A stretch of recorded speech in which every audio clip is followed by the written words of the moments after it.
आकाशवाणी लखनऊ से प्रादेशिक समाचार।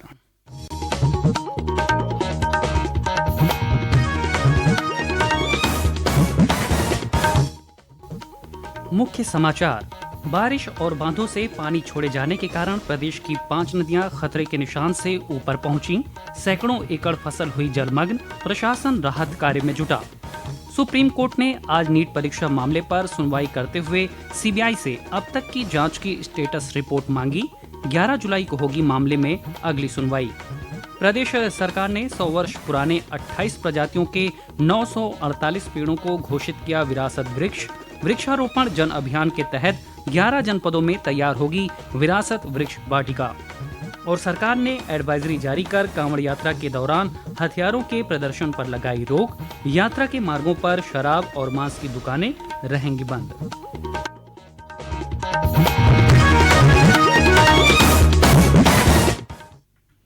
नमस्कार, प्रदेश के समाचारों के साथ मैं शैलेंद्र।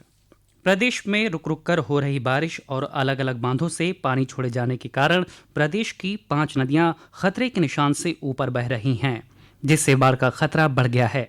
केंद्रीय बाढ़ नियंत्रण कक्ष के मुताबिक गंगा नदी बदायूं, शारदा, लखीमपुर खीरी, राप्ती, श्रावस्ती और बलरामपुर, बूढ़ी राप्ती, सिद्धार्थनगर और क्वानो, गोंडा में खतरे के निशान से ऊपर बह रही है।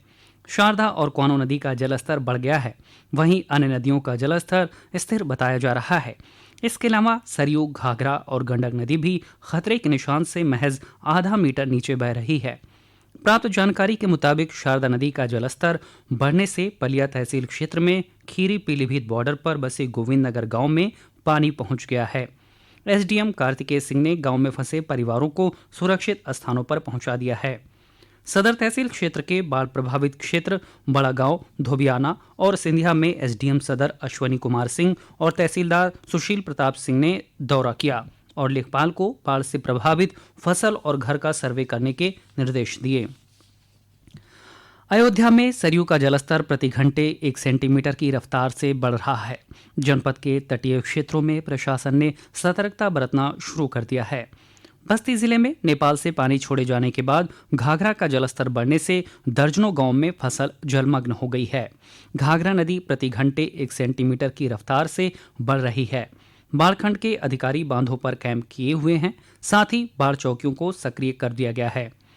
भारी बारिश और बिजनौर बैराज से 1,34,000 क्यूसेक पानी छोड़े जाने से अमरोहा में गंगा का जलस्तर तेजी से बढ़ रहा है, जिससे आसपास के गांव में बाढ़ का खतरा मंडराने लगा है। शीशोवाली गांव के निकट कच्चा बांध बह जाने से 5 गांवों का संपर्क टूट गया है। जिला प्रशासन द्वारा ग्रामीणों को सतर्क रहने की सलाह दी गई है। इधर पीलीभीत में शारदा नदी का जलस्तर बढ़ने से जनपद में सड़कें और रेल ट्रैक क्षतिग्रस्त होने से आवागमन बाधित हुआ है। गांव से लेकर शहर कस्बों तक जल भरा हुआ है। जिले में 8वीं तक के स्कूल आज बंद रहे।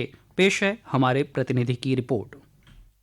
भारी बरसात और बैराजों से काफी अधिक पानी छोड़े जाने से पीलीभीत शहर और ट्रांसआधा क्षेत्र में कई गांवों में जल भराव हो गया और लोग निचली बस्तियों में फंस गए। पुलिस ने एनडीआरएफ और एसएसपी की मदद से संयुक्त अभियान चलाकर हजारा क्षेत्र से 257 और रामनगरा से 1200 लोगों को रेस्क्यू करके सुरक्षित स्थानों पर पहुंचाया। पुलिस द्वारा पीड़ितों को खाद्य सामग्री वितरित की गई और मुनादी कराकर लोगों से सुरक्षित स्थानों पर पहुंचने की अपील की गई। बाढ़ से घर, फसलों और संपत्ति को भारी नुकसान पहुंचा है। कई मार्गों पर आवागमन ठप है। संचार और विद्युत व्यवस्था भी चरमरा गई है। पीलीभीत सागर रेल प्रखंड पर पुल बह जाने से पीलीभीत लखनऊ रूट की सभी ट्रेनें निरस्त कर दी गई, जबकि कई जगह रेल ट्रैक व पुलों पर पानी बढ़ने से टनकपुर रूट की 5 एक्सप्रेस और 3 सवारी गाड़ियां निरस्त कर दी गई। सतीश मिश्र, आकाशवाणी समाचार, पीलीभीत।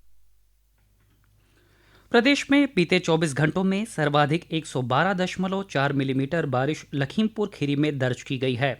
मौसम विभाग का पूर्वानुमान है कि अगले 2 दिनों तक प्रदेश के पूर्वी और कुछ पश्चिमी इलाकों में बारिश का सिलसिला जारी रहेगा। विभाग की ओर से बहराइच, श्रावस्ती, गोंडा, बलरामपुर, बस्ती, सिद्धार्थनगर, संत कबीरनगर, महाराजगंज, गोरखपुर, कुशीनगर और देवरिया में कल बारिश का येलो अलर्ट जारी किया गया है। सुप्रीम कोर्ट ने नीट परीक्षा मामले पर सुनवाई करते हुए सीबीआई से अब तक की जांच की स्टेटस रिपोर्ट तलब की है। चीफ जस्टिस डीवाई चंद्रचूड़ की अध्यक्षता वाली बेंच ने कहा कि परीक्षा की पवित्रता प्रभावित हुई है, ये तो स्पष्ट है। अगर परीक्षा वाले दिन ही बच्चों को पेपर मिला और उसे याद किया गया, इसका मतलब है पेपर केवल स्थानीय स्तर पर ही लीक हुआ था। लेकिन अगर हमें ये पता नहीं चलता कि कितने स्टूडेंट इसमें शामिल थे, तब दोबारा परीक्षा का आदेश देना पड़ेगा। इस मामले की अगली सुनवाई 11 जुलाई को होगी। सुनवाई के दौरान चीफ जस्टिस ने कहा कि हमें यह भी देखना होगा कि पेपर लीक कैसे हुआ। अगर सोशल मीडिया के जरिए हुआ तो इसका मतलब व्यापक पैमाने पर पेपर लीक हुआ होगा। चीफ जस्टिस ने कहा कि हम जानना चाहते हैं कि पेपर सेटिंग की पूरी प्रक्रिया क्या होती है। प्रिंटिंग प्रेस में कैसे और किसके साथ भेजा गया, प्रेस से बैंक में कैसे भेजा गया, इससे पता लगाने में आसानी होगी कि पेपर कहां से लीक हुआ। कोर्ट ने कहा कि पेपर लीक हुआ है, इसमें दो राय नहीं है। अब ये देखना है कि ये कैसे हुआ है और कितना हुआ है। चीफ जस्टिस ने सॉलिसिटर जनरल तुषार मेहता से पूछा कि अगर परीक्षा कैंसिल नहीं होती तो धांधली से पास हुए स्टूडेंट्स को कैसे चिन्हित करेंगे। चीफ जस्टिस ने सॉलिसिटर जनरल से कहा कि आप सरकार से पूछकर बताइए, क्या हम साइबर फॉरेंसिक विभाग में डेटा एनालिटिक्स प्रोग्राम के माध्यम से सच पता नहीं लगा सकते हैं, क्योंकि हमें यह पहचानना है कि क्या पूरी परीक्षा प्रभावित हुई है, क्या गलत करने वालों की पहचान संभव है। उस स्थिति में केवल उन छात्रों के लिए दोबारा परीक्षा का आदेश दिया जा सकता है। मुख्य न्यायाधीश डीवाई चंद्रचूड़, न्यायमूर्ति जेबी पारदीवाला और न्यायमूर्ति मनोज मिश्रा की पीठ कुल 38 याचिकाओं पर सुनवाई कर रही है। इससे पहले शीर्ष अदालत के समक्ष दायर एक हलफनामे में केंद्र और राष्ट्रीय परीक्षा एजेंसी एनटीए ने कहा था कि परीक्षा में अनियमितताओं के किसी भी सबूत के अभाव में परीक्षा दोबारा आयोजित करने की कोई आवश्यकता नहीं है। नई परीक्षा से लाखों वास्तविक उम्मीदवार प्रभावित होंगे। ये समाचार आप आकाशवाणी लखनऊ से सुन रहे हैं। ताज़ा समाचार जानने के लिए आप हमारी वेबसाइट newsonair.gov.in पर लॉगिन कर सकते हैं। इसके साथ ही आप प्रादेशिक समाचारों का ये बुलेटिन हमारे YouTube channel news on AIR Lucknow पर भी सुन सकते हैं। प्रदेश सरकार विरासत वृक्ष अंगीकरण योजना के तहत प्रदेश के 948 विरासत वृक्षों को संरक्षित करेगी। उत्तर प्रदेश राज्य जैव विविधता बोर्ड ने गैर वन क्षेत्र पर स्थित 100 वर्ष से अधिक आयु के 28 प्रजातियों के पेड़ों को विरासत वृक्ष घोषित किया है।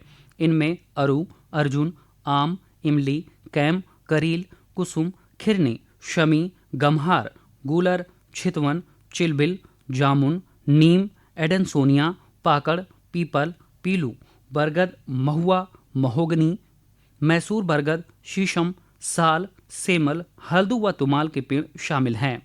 इसमें बरगद प्रजाति के 363 और पीपल प्रजाति के 422 वृक्ष हैं।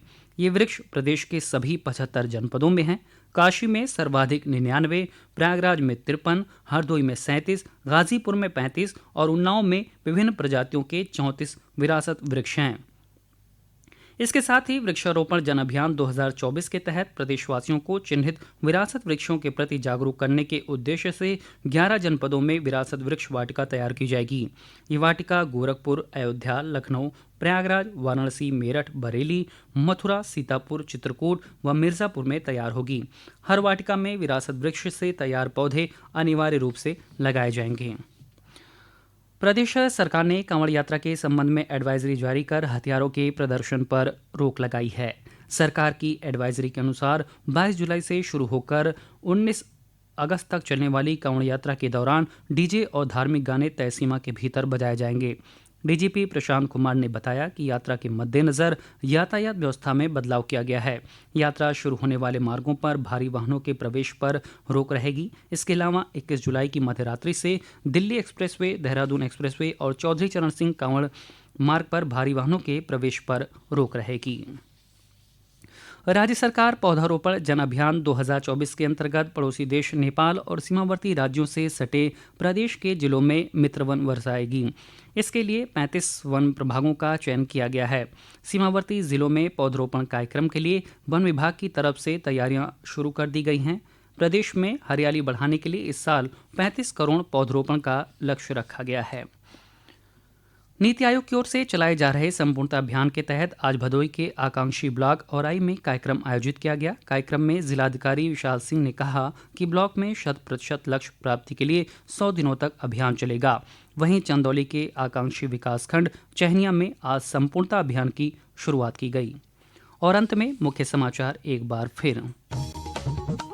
बारिश और बांधों से पानी छोड़े जाने के कारण प्रदेश की 5 नदियां खतरे के निशान से पहुंची ऊपर।